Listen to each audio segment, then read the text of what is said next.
Sir ने chill किया कि 1 मिनट लो, आराम से शील्ड वगैरह हटा के पसीना वसीना पहुँचो, सेट हो जाओ।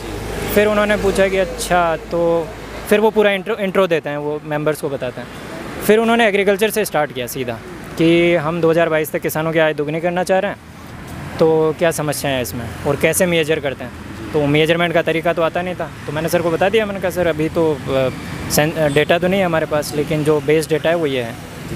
हेलो दोस्तों, आप सभी को नमस्कार और आप सभी का स्वागत है हमारे यूट्यूब चैनल पर। जिस प्रकार आप देख रहे हैं, अभी मैं यूपीएससी भवन हूँ और यहाँ पर पिछले काफ़ी टाइम से यूपीएससी के इंटरव्यू चल रहे हैं। आज हम तमाम स्टूडेंट से मुलाकात करेंगे कि आपका इंटरव्यू किस प्रकार रहा और इंटरव्यू का एक्सपीरियंस किस प्रकार का रहा और इंटरव्यू देने से पहले किन किन बातों का विशेष ध्यान रखना चाहिए और इंटरव्यू में जाने से पहले उनको किस प्रकार फील होता है, देन उसके बाद में वापस आते हैं तो किस प्रकार फील होता है। बहुत सारी बातों पे आज हम डिस्कस करने वाले हैं।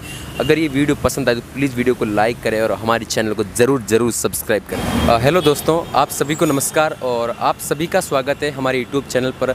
जैसा कि आप देख रहे हैं, अभी हम यूपीएससी भवन के आगे खड़े हैं और सर अभी इंटरव्यू दे के बाहर आए हैं। सर सबसे पहले आपका नाम और एजुकेशनल बैकग्राउंड बताइए। मेरा नाम राहुल चौधरी है। मैंने आईआईटी दिल्ली से बायोकेमिकल इंजीनियरिंग और बायोटेक्नोलॉजी में डुअल डिग्री करी है। 5 साल का कोर्स है, बीटेक प्लस एमटेक। सर आपका यूपीएससी कौन सा अटैम्प्ट था ये? ये मेरा 5th अटैम्प्ट था वैसे, और 3rd सीरियस अटैम्प्ट था। जी सर, आपने इंटरव्यू तक कितने अटैम्प्ट इंटरव्यू तक पहुंच गए आप? ये मेरा दूसरा इंटरव्यू था। लास्ट ईयर भी मैंने इंटरव्यू दिया था। अच्छा, पिछले साल भी आपने अटैम्प्ट दिया और इस साल भी अटैम्प्ट दिया। सर दोनों में क्या डिफरेंस लगा आपको? यार लास्ट टाइम ऐसा था कि मैंने मॉक इंटरव्यू दिए थे और मॉक इंटरव्यू में ऐसा था कि फीडबैक बहुत गंदा होता था उनका।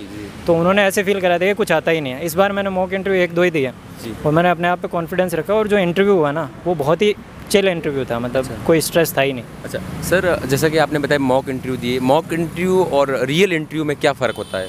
रात दिन का फ़र्क है, आकाश पाताल का फ़र्क है। मैं सच बता रहा हूँ, मतलब लोगों को मॉक इंटरव्यू देके कॉन्फिडेंट लूज़ करने की ज़रूरत ही नहीं है। मैं ऐसा कहूँगा। सर जिस टाइम आप इंटरव्यू देने गए थे उस टाइम आपको किस प्रकार फील हो रहा था? थोड़ा सा नर्वस था, but at the same time क्योंकि लास्ट टाइम दिया था तो थोड़ा पता भी था कि चिल इंटरव्यू होगा। और फिर मेरा बोर्ड भी, जो भोंसले सर हैं, उनके लिए कहा जाता है कि वो बड़े चिल पर्सन है। तो वो आराम से कंफर्टेबल करते हैं पहले। जी सर, जैसा कि आप एकदम तैयारी करके गए, आपको पता था इस डायग्राम बना के आपने कि मुझे इस प्रकार का क्वेश्चन पूछे जा सकते हैं, क्या वैसे ही पूछे गए या अलग पूछे गए? यार थोड़ा आइडिया तो था क्योंकि डेफ से ही मेरा पूरा इंटरव्यू हुआ है। तो मेरा डेफ में मैं क्योंकि मिनिस्ट्री ऑफ एग्रीकल्चर में जॉब करता हूँ, मेरा बायोटेक्नोलॉजी बैकग्राउंड है। अभी कोविड चल रहा है और वैक्सीन वगैरह पे इन्हीं के आसपास घूमा। कुछ क्वेश्चन हॉबी से थे और एक ऑप्शनल है मेरा हिंदी साहित्य, तो उससे कुछ क्वेश्चन थे। अच्छा। बाकी बहुत ज़्यादा डेविएट नहीं किया, डेफ पे ही था मेरा पूरा इंटरव्यू। सर शुरुआती क्वेश्चन क्या थे आपके? शुरुआत में यार जैसे पहले तो जाते ही भोंसले सर ने चिल किया कि 1 मिनट लो, आराम से शील्ड वगैरह हटा के पसीना वसीना पहुँचो, सेट हो जाओ। फिर उन्होंने पूछा कि अच्छा, तो फिर वो पूरा इंट्रो देते हैं, वो मेंबर्स को बताते हैं। फिर उन्होंने एग्रीकल्चर से स्टार्ट किया सीधा कि हम 2022 तक किसानों की आय दोगुनी करना चाह रहे हैं, तो क्या समस्याएं हैं इसमें और कैसे मेजर करते हैं। तो मेजरमेंट का तरीका तो आता नहीं था, तो मैंने सर को बता दिया। मैंने कहा सर अभी तो डेटा तो नहीं है हमारे पास, लेकिन जो बेस डेटा है वो ये है। तो सर उसके हिसाब से फिर आगे बढ़ा मैं। सर आपका यूपीएससी में जाने का मेन मुख्य मकसद क्या है? यार देखो, यूपीएससी ऐसा है कि सिविल सर्विस, मतलब कॉलेज के टाइम पे मैंने, क्योंकि करियर ऑप्शन बहुत अच्छा है, क्योंकि करियर प्रोग्रेशन अच्छा है, अलग अलग क्षेत्रों में काम करने का मिलता है और फिर सेल्फ सेटिस्फेक्शन मिलता है कि लोगों के लिए आप कुछ कर सकते हो, ऐसा प्लेटफॉर्म देते हैं। तो मेन मकसद तो वही है। डेफिनेटली एक सोशल एंगल भी जुड़ता ही है, जो प्रेस्टीज वाला है वो भी। सर आप अभी क्या उम्मीद लगा सकते हो कि आपको किस रैंक तक मिल सकता है? रैंक का तो नहीं बोलूँगा, लेकिन इंटरव्यू में अच्छे मार्क्स होंगे मेरे, ये मुझे लगता है। ये गट फीलिंग है मेरी। अब देखो कितना क्या आता है। अच्छा, जैसे कि आपने बताया आपने 5 अटैम्प्ट दे दिए इतनी लंबी यात्रा के दौरान, फिर भी अपने आप को आपने मोटिवेट रखा, ये सबसे बड़ी बात थी। आपने वो किस प्रकार रखा? यार देखो, मैंने क्या करा था, कॉलेज से ग्रेजुएट होते ही मैंने जो फाइनेंशियल स्टेबिलिटी के लिए CGL का एग्ज़ाम दे दिया था और मैंने अगले ही साल ज्वाइन कर ली थी वो सर्विस। तो मैं अभी सर्विस भी कर रहा हूँ और साथ में तैयारी भी कर रहा हूँ। तो मैंने शुरू के 2 अटैम्प्ट तो ऐसे ही सर्विस के साथ दे दी, कोचिंग चल ही रही थी मेरी। लेकिन जो 3rd अटैम्प्ट ऑनवर्ड्स था वो मेरा सीरियस अटैम्प्ट था।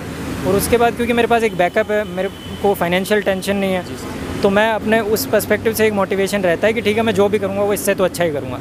तो वो एक सर इसकी जो यूपीएससी है या कोई भी सिविल्स एग्ज़ाम, स्टेट पीसीएस है, सर इसकी जो शुरुआत कब से करनी चाहिए अपने को? स्कूल के 12th के जस्ट बाद या कॉलेज के 3 साल या ग्रेजुएशन के समय? यार देखो, इशू ये होता है कि हमारे पास गाइडेंस नहीं होता है कि करियर कौन सा चूज़ करना है। जैसे हम रूरल बैकग्राउंड से आते हैं तो हमको तो बिल्कुल नहीं पता होता। इंजीनियरिंग में आके देखते हैं कि ये भी एक दुनिया है वहाँ आके मतलब अगर किसी स्टूडेंट को पता चल गया कि उसको सिविल सर्विसेज में जाना है, तो मेरे ख्याल से उसको सेकंड या थर्ड ईयर से तो कर ही देना चाहिए, थर्ड ईयर से शुरू। क्योंकि मेरे कुछ दोस्त हैं जिन्होंने थर्ड ईयर से स्टार्ट किया और फर्स्ट अटैम्प्ट में उन्होंने सिविल्स निकाला है, तो मेरे ख्याल से वो किया जा सकता है। बट बाद में भी अगर कोई करता है, बाद में भी डिसाइड करता है, तो उसमें कोई इशू नहीं है। सर आपने बताया कि आपने 5 अटैम्प्ट दे दिए, सर ऐसी क्या गलतियाँ रहेगी जिससे कि आपका सिलेक्शन नहीं हो रहा है? यार 2 अटैम्प्ट तो मैंने हवाबाजी में दे दिया था, ऐसे ही ट्रायल ही चल रहा था। थर्ड अटैम्प्ट में प्री नहीं निकला, 0.6 नंबर से रह गया। लेकिन उसके बाद जो 4th अटैम्प्ट रहा उसमें मेरे मेंस में कट गया, मेंस में मार्क्स बहुत कम थे, मेंस में बस जस्ट कट ऑफ क्लियर करी थी। तो कहीं ना कहीं मैंने जो राइटिंग स्किल्स थी मेरी, उसको इस बार इंप्रूव करने की कोशिश करी है। साथ ही इंटरव्यू में भी जो थोड़े कम रहे तो वहाँ पे भी इंप्रूव किया, और इस बार मुझे लगता है कि अच्छे मार्क्स आएंगे। सर आपका ऑप्शनल क्या है? मेरा हिंदी साहित्य था। अच्छा, हिंदी मीडियम से हो जी। सर बहुत सारे लोग बता रहे हैं और काफ़ी सारे स्टूडेंट निर्भर है कि हिंदी मीडियम का रिजल्ट मतलब हर साल डाउन होता जा रहा है, कि ये बात सही है? आपको क्या लगता है इसके संदर्भ में? डाउन तो हो रहा है, उसमें तो कोई डाउट नहीं है। बट ये कहूँगा कि मैंने दूसरा मेंस लिखा था इस बार, और मैं दूसरे इंटरव्यू तक आया हूँ। और मैं क्योंकि जॉब के साथ भी कर रहा हूँ तो बहुत ज़्यादा भी टाइम नहीं दे पाता, मैं एक मीडियम अमाउंट ऑफ मेहनत करता हूँ। तो मुझे लगता है कि रिज़ल्ट तो आ सकता है। हाँ, कुछ देखो बायस तो होता ही है, जो चेक करने वाला भी है वो भी अगर इंग्लिश वाला माइंडसेट लेके बैठेगा तो समस्या तो आती है, लेकिन इतनी बड़ी नहीं है कि आप सिलेक्शन ना ले सको। ये सर इस जर्नी के दौरान कोई बताता है 17-18 घंटे मतलब पढ़ना चाहिए, क्या ये बात सही है? आप कितना घंटा टाइम देते थे इसमें? यार भाई साहब देख, जॉब करता हूँ मैं, और जॉब के बाद में मेरे पास वीकेंड बचता है, सैटरडे संडे, उसको मैं ढंग से यूटिलाइज़ करने की कोशिश करता हूँ। उसके अलावा डेली मेरे ख्याल से 4 घंटे से ज़्यादा, 4 या 5 घंटे से ज़्यादा मैं नहीं पढ़ पाता, क्योंकि मेरे पास जॉब करने के बाद थक जाता है आदमी, तो 4 से 5 घंटे की पढ़ाई मैं कर पाता हूँ। बट सैटरडे संडे या जो भी मुझे छुट्टियाँ मिलती उनको मैं पूरा ढंग से यूज़ करता हूँ। तो वो चीज़ है कि अगर डिसिप्लिन्ड है आप तो करी जा सकती है चीज़ें। सर बहुत सारे स्टूडेंट जो ग्रामीण परिवेश से पले बढ़े और गांव में रहकर पढ़ाई कर रहे हैं, तो उन जो दिल्ली या जयपुर नहीं आ सकते, कोचिंग ज्वाइन नहीं कर सकते, उनको किस प्रकार पढ़ाई करनी चाहिए? यार मतलब कोचिंग मैंने करी है, और मैं कोचिंग के बाद फीडबैक ये है कि कोचिंग में वेस्ट ऑफ टाइम है। अगर आपके पास सही गाइडेंस है ना, तो अभी तो क्योंकि ऑनलाइन बहुत कुछ चल रहा है, और मेरे कुछ दोस्त भी हैं जो ऑनलाइन मतलब गाइडेंस है आजकल यूट्यूब पे, आजकल ये एजुकेशन का ज़माना है, तो गांव में रह के या दूसरी जगह भी रह के तैयारी हो सकती है, कोई बड़ा इशू नहीं है। मैंने इनफैक्ट अपना ऑप्शनल बिना कोचिंग के तैयार किया है, हिंदी साहित्य पूरा, जबकि मेरा कोई बैकग्राउंड नहीं है हिंदी साहित्य, तो करा जा सकता है। सर इसमें बता रहे कि टेस्ट सीरीज़ का बहुत योगदान होता है, आपने टेस्ट सीरीज़ ज्वाइन की थी क्या? यार मैंने फ्री में मिलती थी एक कोचिंग की टेस्ट सीरीज़, तो वो दे ली थी। बाकी मेरे पास इतना टाइम नहीं था, मैं खुद से ही आंसर राइटिंग करता था और अपने जो दोस्त हैं उनको चेक कराता था, तो वो मेरी कमियां बता देते थे। जो ऑलरेडी सर्विस में या ऑलरेडी अच्छा कर चुके हैं उनको मैं चेक करा देता, तो वो सेम ही चीज़ है कि टेस्ट सीरीज़ ज्वाइन करोगे तो आपको कोई गाइड करने वाला मिल जाएगा, अगर नहीं करोगे तो फिर कोई और अल्टरनेट होना चाहिए आपके पास, लेकिन राइटिंग प्रैक्टिस तो होनी ही चाहिए। सर ये आपके जो फैमिली में यूपीएससी नाम या आरपीएससी जो भी सिविल सर्विस एग्ज़ाम का ये खौफ कहाँ से आया आपको, मुझे इस क्षेत्र में ही जाना है?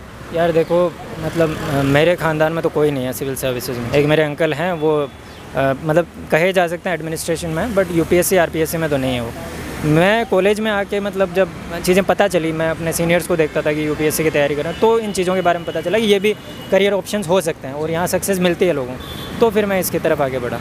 अच्छा सर, बहुत सारे स्टूडेंट जो अभी कॉलेज में हैं, तो अभी कॉलेज पर फोकस करना चाहिए या इस सिविल सर्विस एग्ज़ाम की तरफ? यार पहले 2 साल तो कम से कम कॉलेज पे करना ही चाहिए, क्योंकि वहाँ भी CGPA इंपॉर्टेंट होती है या जो भी परसेंटेज इंपॉर्टेंट होती है। क्योंकि अभी जैसे इंटरव्यू के दौरान ही मेरे जब बता रहे थे कि आपके कॉलेज के दौरान बढ़िया है, आप निरंतर प्रोग्रेस कर ही रहे हो, तो ये एक सेट करता है कि आपने कॉलेज के टाइम सीरियसली थोड़ा पढ़ा है वो, क्योंकि इधर भी इम्पैक्ट करती है वो चीज़ें, तो थोड़ा बहुत तो आना ही चाहिए, क्योंकि इससे भी क्वेश्चन पूछेंगे। कॉलेज में आपने ध्यान दिया हो या नहीं हो, इंटरव्यू में क्वेश्चन कॉलेज वाले सब्जेक्ट से ज़रूर पूछेंगे। तो ये सर अब बात करते हैं एनसीईआरटी की।